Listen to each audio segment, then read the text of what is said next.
Just going back to the subject regarding the impact of feminism on Muslims just generally, even within the Muslim world. Let's just go back to Europe and let's look at the roots of feminism in Europe. Sister Fatima, you claim that there's a historic source of feminism in Europe due to oppression of women by the Christian church. Do you want to give us a bit of an understanding around that particular subject area? Yeah, I mean, I think we could say that, you know, because there have been different stages and shades of feminism throughout history, you know, there will have been many different things that contributed to feminism, you know, and feminist ideology. However, one of the things that I found that seemed very, very clear to me when I was researching this subject was just as atheism and secularism came about very much, you know, due to the oppression of the Christian church in Europe, you know, over time. I believe that feminism also finds its roots in the oppression that was meted out by the Christian church in Europe. I mean, one of the very shocking kind of things that you can find out about is the witch hunts that took place during the 15th to 17th century that were sanctioned by the Catholic Church all over Europe, including America as well, where, you know, women, predominantly women, 85% of people accused of being witches. And by the way, being a witch could be, it was a very arbitrary term, you know, you could be accused of being a witch or a devil worshipper for any kind of weird behavior that people saw in you and reported from you. It's estimated between 40,000 and 100,000 women were killed in Europe due to these witch hunts, right? And there were no trials, you know, the women were thrown into rivers and literally burnt at the stake. And this was sanctioned by the church. Also, going right back, if we look at the fact that, you know, women didn't really have access to the Bible. Men didn't have access to the Bible either, you know, the average man on the street. But women especially were not encouraged or not allowed to learn the Bible. You know, the whole story in the Bible of Satan, or Shaitan, you know, and Adam and Eve and Hawa in the garden, blames Eve as the primary reason or the primary source or person responsible for the downfall of man. And that's very clear in the Bible. In Genesis 3, Adam blames Eve, and God tells Eve that all the pain and, you know, any difficulty that she has in life, especially during childbirth, are due to the sin of Eve, right? And again, celibacy, so in other words, staying away from women, especially, was seen as being the peak of piety for a man, right? So these things and other, you know, forms of oppression, certain basic rights not being given to women, like the right to property, the right to their own legal identity, things that Muslims were not an issue, you know, things that Islam gave women, were big problems for women in the West and especially in Europe. And I believe that this kind of oppression and long-term oppression led to, you know, the beginnings of women, you know, formulating, you know, the first waves of feminism. So that's the background that I was referring to. Okay. So when we look at the concept of oppression in early sort of history of Europe, when it comes to women, somebody can present the same kind of argument about Muslim communities and the Muslim world, and there is a sense of oppression of women in the Muslim world. Now, surely women and girls should live with respect, kindness, love, support, and the full measure of rights all people deserve. So, Danielle, is this happening in the Muslim community in the Muslim world? Is there such thing as female oppression, and how should women stand up to this? Well, I think we have to look at where this question is coming from and the context in which it's being articulated. I would, with all due respect, push back on some of what Sister Fatima has mentioned about the treatment of women in European society. When we look at something like witchcraft, for example, there were also more men who were accused and convicted of practicing magic. Okay, so this is not something that specifically affected women to the exclusion of men. Men were also seen as possibly practicing dark arts and magic, and were also convicted of this within medieval Europe and even in Muslim societies as well. And the problem that I have, and I mentioned this idea of patriarchy, the problem I have with the thesis that when we look at historically, there's been systematic mistreatment of women by men.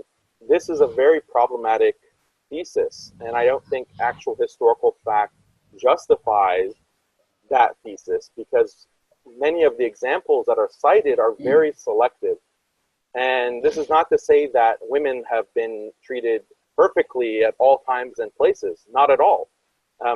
Certainly there is abuse of women and taking of their rights, but it's not something that is specific to that gender. There's also the mistreatment of men. There's also the taking of men's rights in different scenarios and contexts. And I can talk about this for hours, but just to make it more succinct, is feminism gives us this very this specific lens in which to understand and very selectively look at practices in the world and focus on the plight of women to the exclusion of men. And the other point that I often mention is that this idea that women have systematically been oppressed since the dawn of time is very insulting to women, because it says that women have not been able to match wits with men. Women have not been able throughout thousands of years to understand that, oh, we are the victims of this systematic subjugation and we're being taken advantage of, we're being abused, and we haven't even realized this, let alone overturn those systems of oppression. And only within the past 100 years have women realized that this patriarchy, this systematic oppression exists, and only within this modern period have we discovered this grand conspiracy to subjugate women. So this is a very problematic thesis. It has great negative implications for all organized religion. And in fact, first wave feminists from the very beginning had their target on religion, to attack religion, and especially Christianity, especially Islam.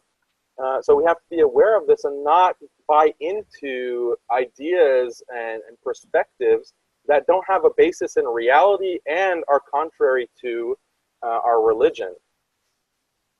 But I think, if I may, Dr. Rafaqat, yes, I just wanted to make the point that what I'm trying to highlight is that as Muslims, we have to realize that feminism emerged in Europe because of historical reasons as well. You know, we can't deny the fact that there were specific historical things that were happening in Europe. So for example, even just take the world wars, right? And the fact that millions of men were dead and now women were needed for the workforce, right?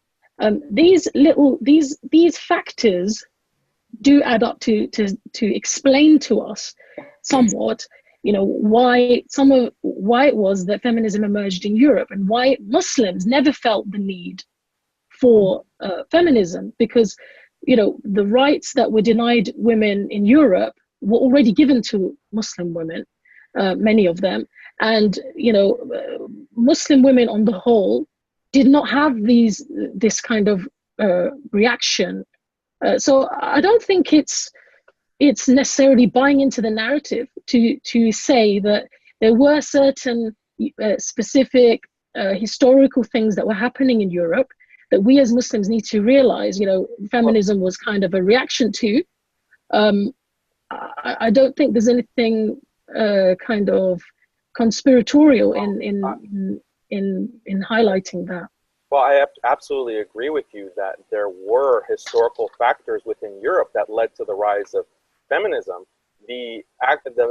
Where we see historically the first mention of women's rights and the mistreatment of women was by European colonizers. We see the first people who are really raising the issue of women's rights, women's education, women's dress are actually white colonialists like John Stuart Mill or Hobbes or Condorcet or Montesquieu or Voltaire. These were really the first feminists, and they were raising these issues of women's rights to attack indigenous societies, including Muslim societies.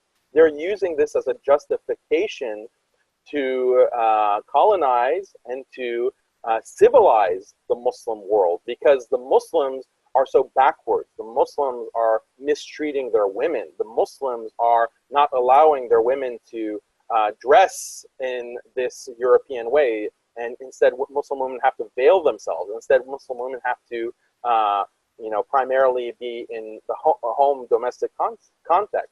These were critiques that the colonizers used, European colonizers, to attack and colonize the Muslim world and also other indigenous populations within China, the Native Americans, the Aboriginals in Australia. This is where we find the first expressions of women's rights within the 17th, 18th, and 19th centuries. And then only at the end of the 19th century were those kinds of discourses co-opted by the first wave feminists to discuss the place of women in European society, right? That's the actual historical progression. The first expression of women's rights was used by these men, European male colonizers. Okay, I mean, we've clearly discussed the historical context of feminism and how that's been portrayed, even by academics today. Just going into the manifestations of how feminism presents today in contemporary time, I just want to reflect on something, Sister Zara, that you mentioned, that you debated the feminist journalist and self-proclaimed political lesbian Julie Bindel, who stated that if she could, she would put all men into a camp with wardens where their female relatives could check them out like library books. And you talk about this concept of reverse sexism. But women cannot be sexist because they do not hold political, economic, and institutional power, as has been explained earlier by some of these feminists. Do you want to give us a bit of an idea about the idea of reverse sexism and this argument that women cannot be sexist because they do not hold political, economic, and institutional power? Sure. And to sort of build on what's been discussed already. So to tie this in with the idea of patriarchy and the idea that men have held power in society to the detriment of women for a long time. And also just to connect with what was discussed earlier before going deeper into this question. There are a lot of parts of particularly Western history where we look at how women were treated, and we say it's, from one perspective, it is easy for a group to look at that and say, yes, look, women were oppressed. The fact is, in those periods, as in today's period, it's not necessarily a case of oppression, but rather ignorance. So where there is ignorance, rights of many groups of society will be denied. So, for example, when we talk about how before, in Europe, women couldn't own property, whereas in Islam they could, the flip side of it is that in Europe, when, particularly in England, when women couldn't own property, it also meant that they couldn't actually ever be taken to court or have any debts, because their husbands would be the ones that would have to be taken to court for any monies that the women owed. And if there were any legal repercussions for anything like that, the men would be the one that would have to face the brunt of it, not the women. So there are two sides to that, and there isn't that isn't to say that that is the right way for things to be at all. It's just to say that when this narrative is put together about how one group of society is hard done by, we have to be, and I think perhaps this is what Brother Daniel is suggesting, we have to scrutinize that for our own benefit. So we need to look at whatever these claims are, and we can even put history to side for the moment, and let's look at what we're dealing with today, what is really going on. When people do come to us with grievances, whether it's men saying that, you know, we want to earn a living for our families, but we can't because there's too much corruption or tyranny, you know, not because they want money so that they can go on a yoga retreat. You know, they want to be able to provide for their families. If they can't, you know, because of either, you know, in the Muslim world, because of discord, it's unsafe, there's too much corruption, you know, they're prevented from that. Oftentimes, you know, young boys are going out to earn to provide for, you know, very large families if their fathers are no longer around because for whatever reason, you know, if because of war or, you know, all kinds of circumstance. And as a result, then obviously women's rights are also, you know, denied. Just to get to the heart of why we're having this discussion. So in Islam, a woman has, for example, the right to be provided for, but that's not going to happen if a husband can't get the work or is unable to actually earn because there's too much corruption in society. In Islam, you know, the woman, as does the man, they have, you know, she has a right to go out and seek an education, but she can't do that if the streets are unsafe because of, you know, because there is, you know, it's basically a battle zone. You know, in Islam, a woman has a great many number of rights, but they are hinged and connected with men's rights and with men's roles as well. So we have rights and duties to each other. And the problem arises is when we magnify on one group of society's rights, and we ignore the fact that we are interconnected in how we live and how we structure and how we achieve these rights at all. When we ignore the fact that one person's right only exists when another person has a duty to fulfill it, we're not answering the question. All we're doing is aggravating the sentiment or the feeling of dissatisfaction that people have. If we are just demanding rights, as it were, if we are just demanding rights and not talking about the infrastructure that is necessary to be put in place so that this domino effect of injustice doesn't occur, then again, we're not really answering the question. And in the West, I mean, as we mentioned earlier, this is manifested in a great many varieties of feminisms. So you have social feminism, ecofeminism, you know, intersectional feminism, and then you have slightly more radical feminisms, of which, per your question, Julie Bindel, you know, is a school of, is a member of that sort of camp of feminism. And so she had made this comment, which you mentioned, which is that if she could, she would put all men into a camp with wardens where their female relatives could check them out like library books. Now, of course, she said afterwards that, and she's not the first to make such outlandish statements, they're pretty common, particularly amongst, you know, the more, what they call themselves as radical feminists, but really it's kind of a slope and they all end up going in that direction at some point anyway. She did mention after that, you know, oh, she was only joking. But the point is that a man couldn't make the same joke. Now, if a man had said, for example, if he could, he would put all women into a camp with wardens where their male relatives could check them out like library books, and then afterwards said that he was only joking, he would be socially hung, drawn and quartered anyway. It wouldn't matter. Now, the reason this is interesting is because this brings up the question of something called reverse sexism. So often, feminists and other members of similar political ideology you know, identity politics sort of groups, they will say that there's no such thing as reverse sexism. And what they mean is that it's not possible for a woman to be sexist towards a man because men are not victims of something like a patriarchy. So they say that women, because they've been subject to, according to them, this sort of, you know, this political, economic and institutional power, if women are prejudiced, it doesn't count as sexism because it doesn't change the status quo. This is what they would claim.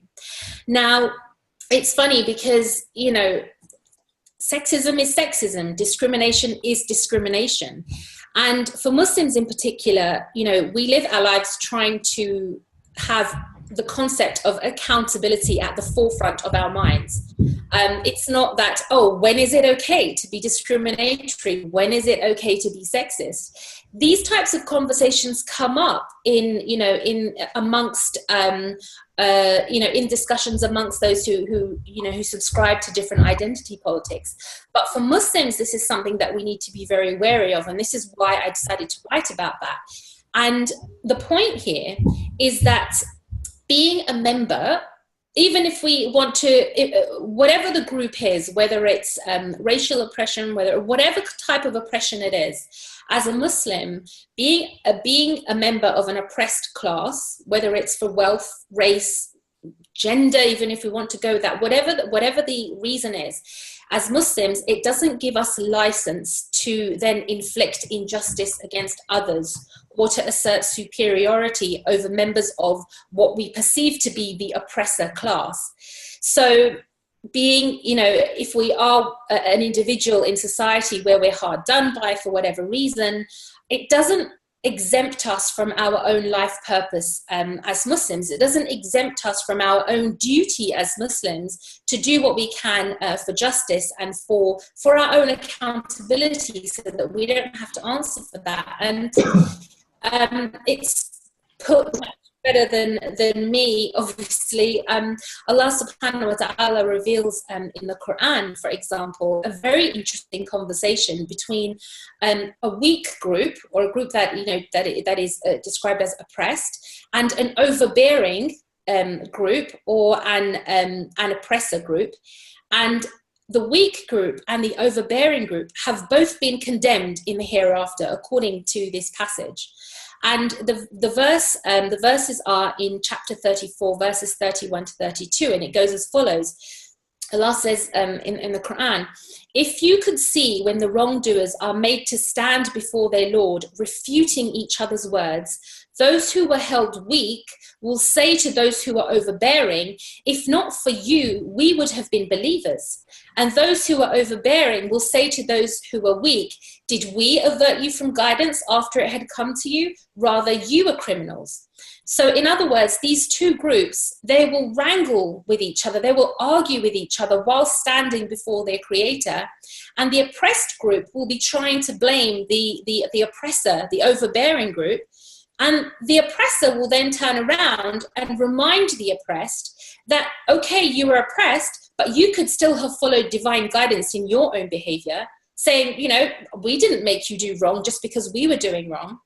And, you know, interestingly, the Quran describes both groups in this passage as wrongdoers. The word literally uses zalimun, which means, you know, oppressors. So this is something that is really important to flag, because sometimes when we are dealing with situations where we are talking about, you know, cases of what we would describe as injustice, and how to you know, combat that, how to deal with that, how to address that. Sometimes people think it's okay to then reverse the discrimination that they have experienced in order to try to, quote unquote, level the playing field, or to say that, well, it happened to us, we're in such a weak position now that, you know, this won't ever cause any real harm. In effect, it's just venting. Well, this is not what, as Muslims, we are allowed to do. We have to make sure that we deal with things in the way that the Quran has described, and in a way that doesn't give rise to any kind of residual feelings of anger from the other side. So, for example, going back to, you know, the likes of Julie Bindel, etc., because feminism in the West has been so aggressive, and because it's at the core of its ideology, it ends up advocating for female privilege rather than to redress any perceived notions of injustice. Because of that, it's actually resulted in a counter movement in the West. So you have a lot of groups that describe themselves as men's rights activists. Even to some extremes, you have some amongst those who describe themselves as men going their own way, which means they want to live their lives without engaging with women at all, no marriage, nothing. So Islam doesn't want us to be swinging wildly on this pendulum. And when we feel that we can, you know, as the saying goes, when the oppressed becomes the oppressor, whether they're really oppressed, you know, we're not talking about that right now, but just in their own minds, if somebody is oppressed and they feel that they can then, you know, do the same in return, I mean, we have countless examples in our society of why this, when and why this goes wrong. Academics, philosophers, you know, Islamic philosophers and historians, Ibn Khaldun, so many people have noted that the oppressed often take on the guise of the oppressor because they think that that is what power looks like. They think that that is how to resolve their issues. Allah subhanahu wa ta'ala says, no, you know, deal with things justly. When you encounter a problem, apply the solution that is measured, and not just for the sake of revenge, which often some feminist campaigns do end up resembling. So yeah, hopefully that's a bit of an explanation on how Islam answers the question, is it ever okay to be discriminatory? And the answer is no. Okay, we've approached, well, we're approaching 5 o'clock here in UK. So from 5 o'clock onwards, we were hoping to get in a number of questions from the audience. What I will do is, some of these questions are in essence related to some of the questions I had put to yourself, or I was thinking of putting to yourselves from panel discussion. So I'll refer to one question, which is